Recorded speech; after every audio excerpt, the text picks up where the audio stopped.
Graça e paz, o amor de Deus, nosso Pai, esteja com todos aqueles irmãos que forem alcançados nesta manhã pelo programa Pão da Palavra.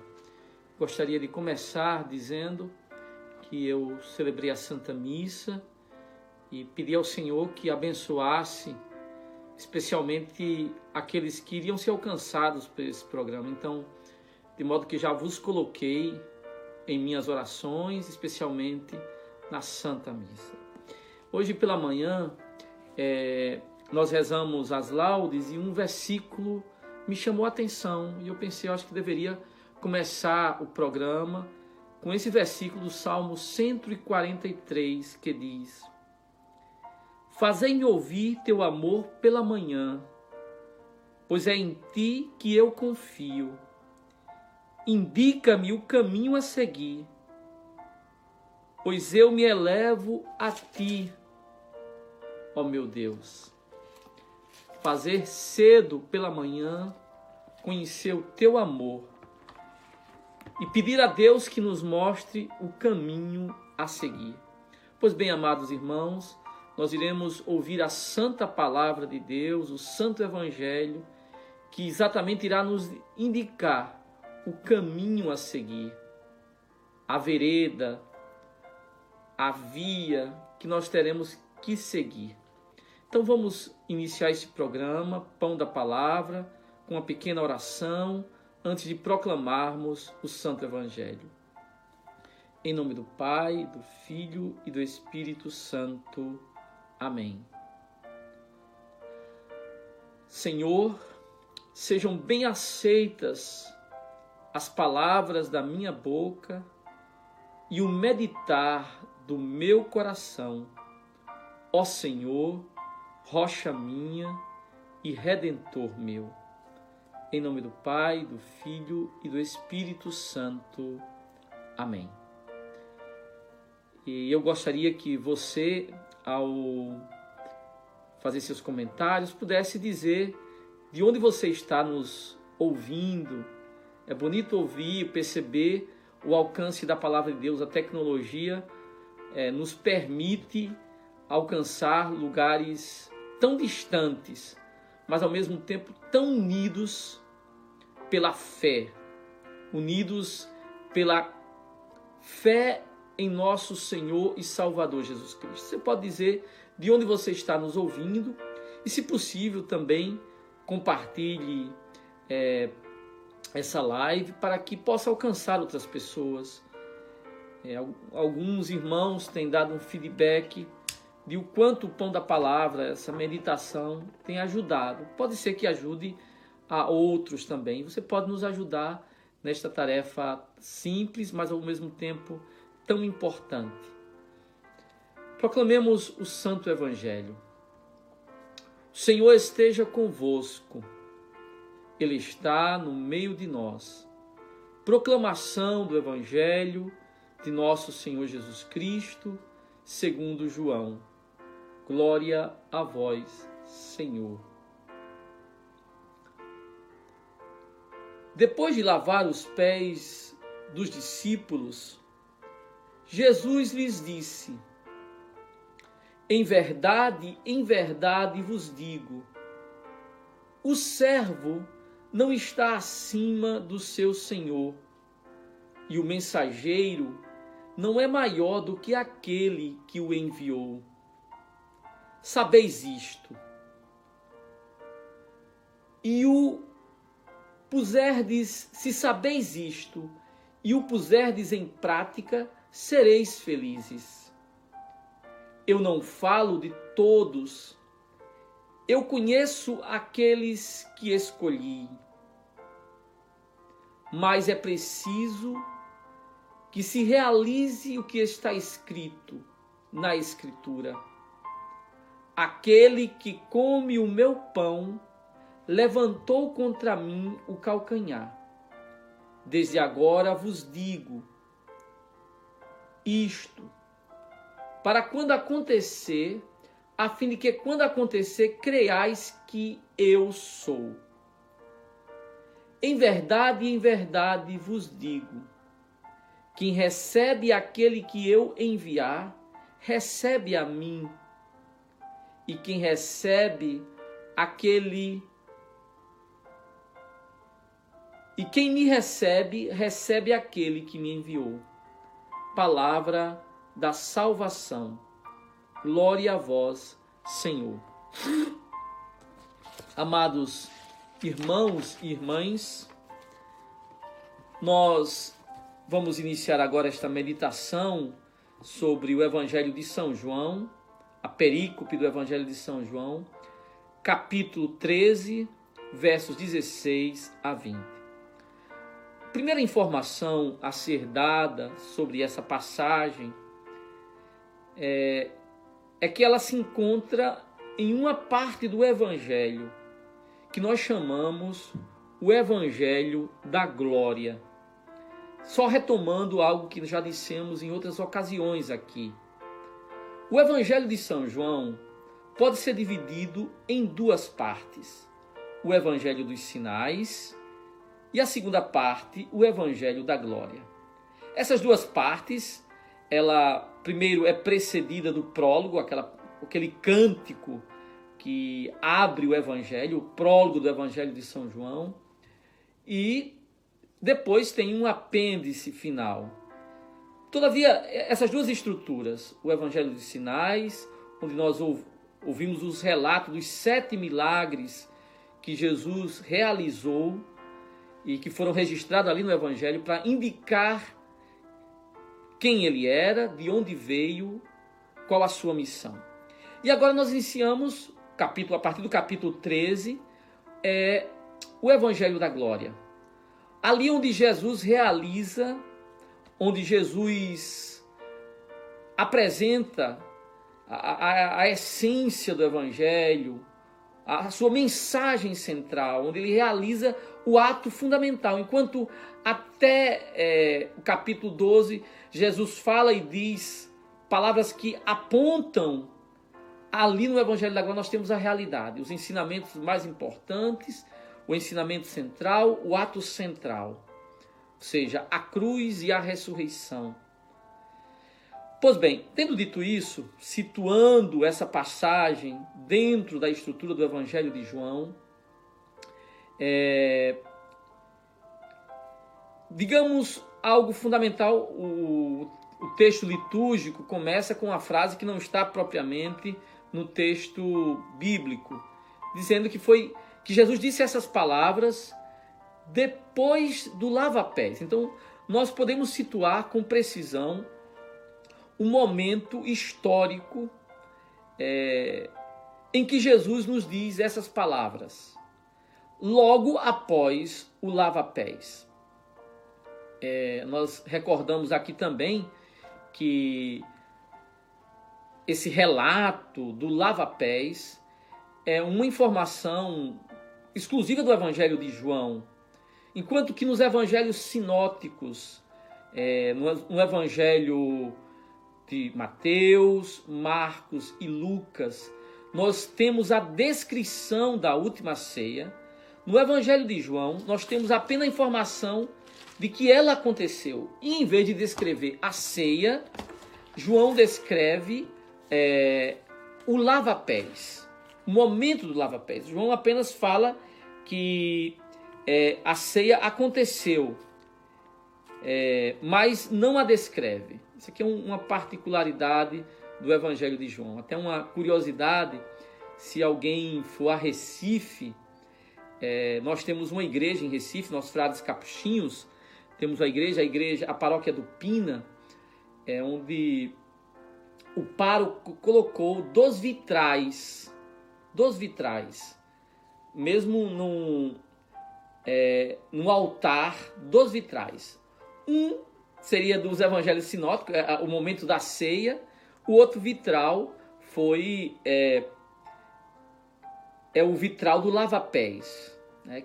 O artista dessa obra é o Frei Dimas Marleno, que foi pároco de Catolé do Rocha, que já está na glória. Então ele que fez esses 2 vitrais, quase que como que resumindo os sinóticos e o Evangelho de João. Eu achei bem ilustrativo isso. Pois bem, nós sabemos em que momento Jesus disse essas palavras. Logo após ele ter realizado o lava-pés, ali no contexto da última ceia. Antes, porém, de irmos para as palavras ditas por Jesus, vejamos o modo como ele falou, né? Aqui no texto litúrgico, a expressão utilizada é: em verdade vos digo. Deixa eu só dar aqui um dado bíblico, exegético, que penso ser relevante. É que no texto original, essa expressão em verdade, Jesus não usou, obviamente português, mas o texto original é o texto grego, porém, mesmo no texto grego, a palavra que se encontra ali não é uma palavra grega, é uma palavra hebraica. Jesus disse amém, amém. Normalmente nós utilizamos amém no final de uma oração. Jesus aqui usou o amém para abrir a sua fala, né? Jesus disse amém, amém. E esse amém quer exatamente dizer isso. É verdade, claro. O amém tem essa dimensão de confirmar. Mas esse amém também é um indicador de que Jesus vai dizer algo importante, algo relevante.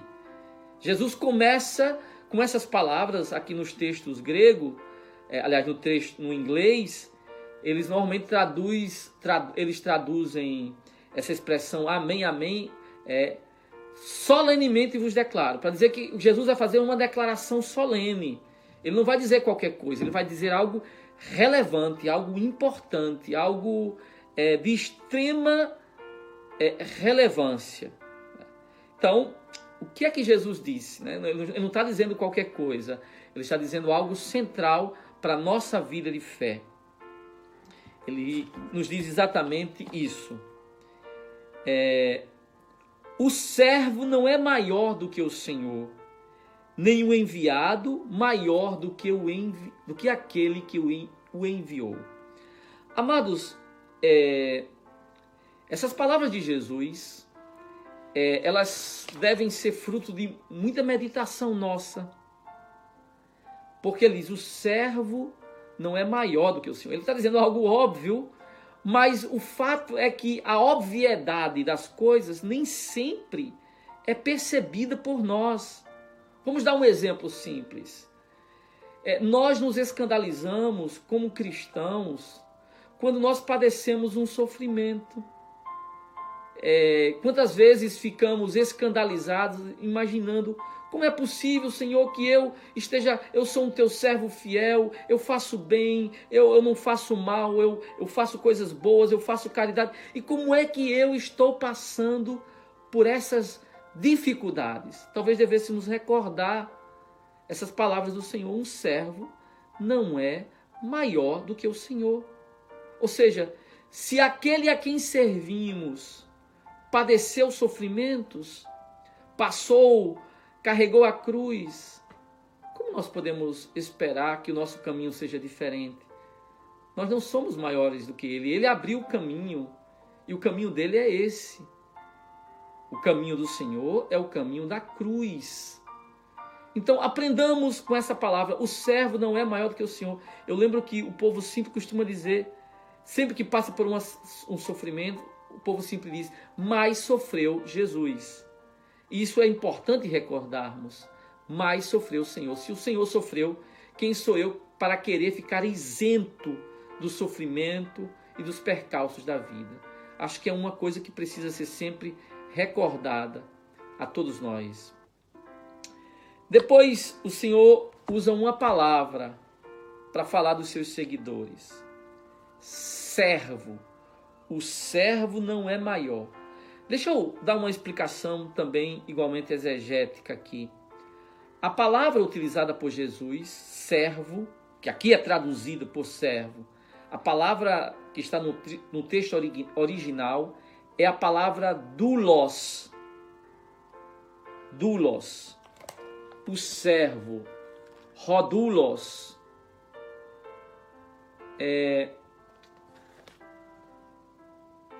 Essa palavra nós traduzimos por servo. Porém, uma tradução mais fiel não seria servo. Eu dei uma checada, celebrei a Santa Missa, portanto já vi como é que o texto litúrgico aqui da Irlanda traduz a expressão doulos. Eles traduzem por servant, servo. Mas eu vi também que a Conferência Episcopal Americana traduziu de modo mais literal. Slave, quer dizer escravo. Nós evitamos, eu imagino que aqui se evite traduzir doulos por escravo, porque na sociedade odierna não existe nada mais que causa mais horror que a ideia de escravidão. E tem uma razão de ser, obviamente, é algo horrível que homens escravizem outros homens. E até para, vamos dizer, amenizar, criar um certo eufemismo, para aliviar a expressão usada por Jesus, se traduz por servo, porque é um tipo de relação mais aceitável, embora não seja na nossa cultura. O que nós devemos fazer, talvez não seja nem tanto aliviar a tradução, mas nos darmos conta que, embora a liberdade seja um grande valor, e de fato nós devemos nos dar conta de que na vida espiritual, esse valor que é a liberdade, essa graça que é a liberdade, ela cresce na medida que nós nos submetemos a Cristo. Nós nos submetemos a Deus. Por isso, que na religião, a maior promoção que alguém pode receber, o maior título que alguém pode receber, é o título de servo. O que é que você é de Jesus? Você diz, eu sou servo. Veja, até o Papa, um grande título do Papa qual é? Servo servorum Dei, servo dos servos de Deus. Na religião, na fé, essa liberdade que nós almejamos, ela é alcançada, a liberdade dos filhos de Deus, ela é alcançada na medida que nós nos tornamos servos. Então pense bem, Jesus chamou aos seus seguidores de servos. E Jesus é o Senhor. Então recordemos sempre essa nossa condição. O que é que nós somos do Senhor? O que é que você é? Diga sem medo, sem vergonha, eu sou servo de Deus. E se você quiser, diga, eu sou um escravo, porque eu submeto a minha vontade à vontade de Deus. O escravo é aquele que renuncia à própria vontade. Então, se você quiser progredir ainda mais, como naquela expressão da oração de Nossa Senhora, eis aqui a escrava do Senhor. É uma tradução mais radical, porém mais verdadeira e porém mais profunda. Se você é servo, você vai progredir ainda mais se você se tornar um escravo do Senhor. Ou seja, se você renunciar à sua própria vontade e submeter a sua vontade à vontade do Senhor. Porque foi isso que Jesus fez. O servo não é maior do que o Senhor. Jesus, eu não vim fazer a minha vontade, eu vim fazer a vontade do Pai que está no céu. Entender isso, aprender isso, é de uma riqueza fantástica. Nós temos muitas vontades, nós temos muitos projetos. Porém, irmãos, quando a gente se submete a Cristo, se submete a Deus, a gente vê, como dizia São Felipe Neri, que a vontade de Deus é o nosso paraíso. A vontade de Deus é superior à minha. Eu não consigo entender o querer do Senhor, os seus desígnios, mas eu sei que a sua vontade é o meu paraíso, é a minha felicidade, é a minha graça. Pois bem, andando um pouco mais adiante, eu espero que você possa dizer, até se você quiser escrever, quem é você? Quem é você? Você pudesse dizer, não só eu sou um servo do Senhor, você pudesse dizer que sou uma escrava do Senhor, como Nossa Senhora disse, sou um escravo do Senhor. E aí você vai ver que a maior liberdade que você pode ter é quando você se submete a Deus. Essa é a grandeza. Quando submete a sua vontade à vontade de Deus. Então você não tenha vergonha de dizer, quem sou eu? Eu sou um servo do Senhor. Esse é o maior título que a gente pode receber. Depois o Senhor diz assim, deixei-vos um exemplo. Desculpem. Se compreendeis isto e o praticardes, sereis felizes. Olha que palavra maravilhosa o Senhor está nos dizendo aqui. Se entendeis isto, se compreendeis isto e o praticardes. Veja, aqui há um divisor de águas entre o Evangelho, entre a mentalidade cristã e a mentalidade, vamos dizer assim, pagã, entre a mentalidade até do mundo moderno. Veja, com o iluminismo, cresceu aquela ideia que o ideal, que o mundo será tanto melhor quanto mais conhecimento as pessoas tiverem, né? A ideia o século das luzes, o iluminismo. Também o gnosticismo, um movimento religioso de origem pagã que se infiltrou no cristianismo por volta do século II, ele também enfatizava o conhecimento. Essa ideia também está presente em nossas vidas. A ideia de que o conhecimento é o conhecimento que salva. Só para vocês terem uma ideia, a palavra gnosticismo é uma palavra grega. Gnose quer dizer conhecimento. Esse grupo acreditava que era o conhecimento, através de um certo conhecimento esotérico, o homem seria salvo. Parece que nós temos essa ideia, eu diria quase que ingênua, que o conhecimento salva. O conhecimento ajuda, certamente. Nós não somos obscurantistas para defender a ignorância. Mas também nós não somos tolos de achar que é o conhecimento que salva. E eu vou lhe dizer, pensemos numa coisa simples. Vejamos a quantidade de pessoas que se entregam às drogas hoje. Será que elas fazem isso porque elas não conhecem os riscos que as drogas representam? O jovem que é iludido pelo mundo, vamos dizer assim, por amigos e caem nas drogas, eles caem nesse abismo porque eles não conhecem o perigo e o risco? O conhecimento ajuda, mas o conhecimento não salva. Nós não seremos felizes por conhecermos mais. Olha o que Jesus diz aqui. Ele diz assim, se compreendeis isso, claro que o conhecimento é o ponto de partida, mas ele dá aqui aquilo que é a chave. E o praticardes. Ou seja, uma pessoa é feliz não pelo que ela sabe, mas pelo que ela faz. A chave da felicidade está no modo como a gente vive, não no tanto de conhecimento que a gente acumula. Eu conheço muito doutor, muitas pessoas com títulos e mais títulos, vivendo uma vida, vamos dizer assim, dolorosa. Porque o que salva, irmãos, não é o conhecimento, é o modo como eu vivo. E é isso que Jesus diz, sereis felizes não porque conheceste. Claro que o conhecimento é o ponto de partida,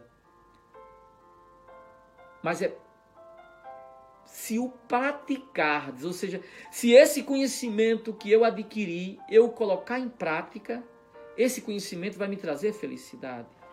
Mas essa é um ensinamento do Senhor que é recorrente nas Escrituras. Basta lembrar Mateus 7, 24. Eu gostaria de ler esse texto, Mateus 7, 24. O que é que nosso Senhor diz? O que é que nosso Senhor proclama em Mateus 7, 24? Todo aquele que ouve estas minhas palavras e as põe em prática, será comparado a um homem sensato que construiu sua casa sobre a rocha. Caiu as chuvas, vieram as enxurradas, sopraram e os ventos contra aquela casa, mas ela não caiu, porque estava alicerçada sobre a rocha. A pedra de toque da nossa vida é a nossa prática. Não é só ouvir a palavra. Lá o apóstolo Tiago diz: não sejam apenas ouvintes da palavra, mas praticantes da palavra. E isso nos fará felizes, irmãos, porque, como o Salmo diz, mostrar o caminho da vida. A palavra de Deus é o caminho da nossa vida. Veja, eu estou pregando isso para vocês, eu estou falando essa palavra, mas eu não sou feliz porque eu conheço essas coisas. Eu serei feliz se eu praticar essa palavra. A grandeza no caminho de Deus está na prática, no modo como eu vivo. Essa é a pedra de toque. Eu conheço muita gente com teologia, com filosofia, com doutorado, com caminhada de igreja, mas que não pratica essa palavra. E aí está a razão pela qual a sua vida não é uma vida abençoada. É uma vida, vamos dizer assim, sem alegria muitas vezes. Porque a pedra de toque é o modo como nós vivemos. Não nos esqueçamos disso. Uma pessoa, Jesus prometeu felicidade. Eu até quis pegar aqui o texto grego. Jesus diz: Eistauta oidate makarioi este ean poieten auta. Jesus diz, makarioi, é o termo grego, felizes. Felizes porque conheceram? Não, felizes porque praticaram essa palavra. E qual é a palavra que vai nos trazer a felicidade? Qual é a palavra? Jesus acabou, eu comecei dizendo que Jesus acabou de fazer o lava-pés, servir. Já falei muito do serviço. Pois bem, irmãos, nada é mais realizador do que servir. Todo mundo quer ser feliz, todo mundo quer a vida bem-aventurada, a felicidade. E eu diria que aqui é que está um grande equívoco na vida de muita gente. As pessoas imaginam que serão felizes. A minha felicidade no dia que eu fizer aquela viagem, no dia que eu conseguir aquele título. No entanto, a felicidade é algo mais simples. A felicidade é viver com um propósito. Eu estava lendo um livro de um monge, Thomas Merton, e ele dizia que logo no começo do livro, logo no prólogo do livro, ele dizia o seguinte: o nome do livro é Nenhum Homem é uma Ilha. E ele já dizia: enquanto a vida humana continuar humana, nós precisamos de significado para a nossa vida. Pois bem, o significado para a nossa vida, o sentido para a nossa vida, um sentido para a nossa existência, amados irmãos, está em servir. Aqui está a pedra de toque.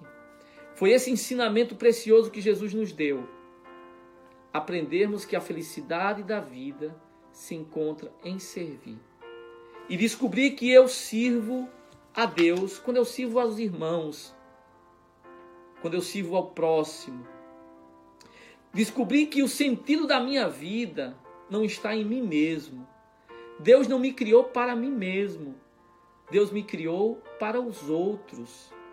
para alguém, para si, em primeiro lugar, mas também para os irmãos. É essa a pedra de toque do ensinamento de nosso Senhor Jesus Cristo. Que maravilha aprender esse caminho, descobrir que eu, quando me levanto de manhã, eu me levanto e tenho ali uma oportunidade de ser feliz. A gente escuta muito as pessoas dizerem por aí, né? Você tem que aproveitar a sua vida. O que quer dizer aproveitar a vida? Aproveitar a vida é ir para uma festa? Aproveitar a vida é gastar? Aproveitar a vida, o que quer dizer essa palavra? Aproveitar a vida. Eu acho que isso muita gente não entendeu. Eu aproveito a vida não quando eu desfruto dela, no sentido mundano da palavra, mas eu aproveito a minha vida, e a minha vida terá valido a pena ser vivida quando eu descubro que cada momento, em cada instante da minha existência, é uma possibilidade que Deus me dá de servir a alguém, de servir a Deus, de servir ao próximo. Por isso, irmãos, não há título maior do que o de servo, porque é servindo que eu encho a minha existência de significado, encho a minha existência de propósito. O que é a depressão? No fundo, é uma carência de propósito. Claro que existem muitos tipos de depressões orgânicas, de natureza química, falta de uma substância no corpo, mas aquela depressão maior é a falta de um propósito para a vida. Deus nos criou para um propósito. E Jesus nos ensina hoje, se praticardes essa palavra, ou seja, a do serviço, como Ele serviu a humanidade, se eu aprender que eu preciso servir, amados irmãos, a minha existência se enche de significado. Mas essa fala do servir não pode ser um discurso, porque infelizmente hoje todo mundo diz isso, mas o problema é que não vive isso. E aí eu preciso descobrir cada dia, cada instante, que minha vida tem esse propósito maravilhoso, a de servir aos irmãos, e isso vai encher minha existência de significado, de alegria, de vida. Jesus está nos ensinando o caminho da felicidade. O povo simples tem um ditado assim: quem não vive para servir, não serve para viver. Mas é nesse sentido, no sentido que não descobriu o propósito de sua existência. Se minha existência tem um sentido, eu não sou o sentido dela. Olha, qual é a minha maior tristeza nesse tempo agora de pandemia? Qual é a minha tristeza? Eu vou dizer. É porque eu sou sacerdote. Mas esse sacerdócio que Deus me deu, ele só serve para os outros. No sentido de que só tem sentido se eu puder celebrar para os irmãos, para a igreja, para a comunidade, não para mim mesmo.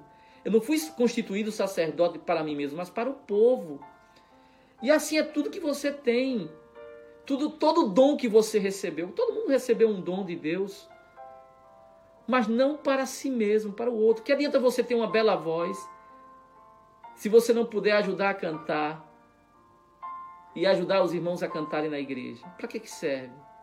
Não serve para nada. Que adianta saber tocar, que adianta saber falar, que adianta ser um médico se eu não puder curar aqueles que estiverem doentes. Os dons que Deus nos deu foi para servirmos aos irmãos.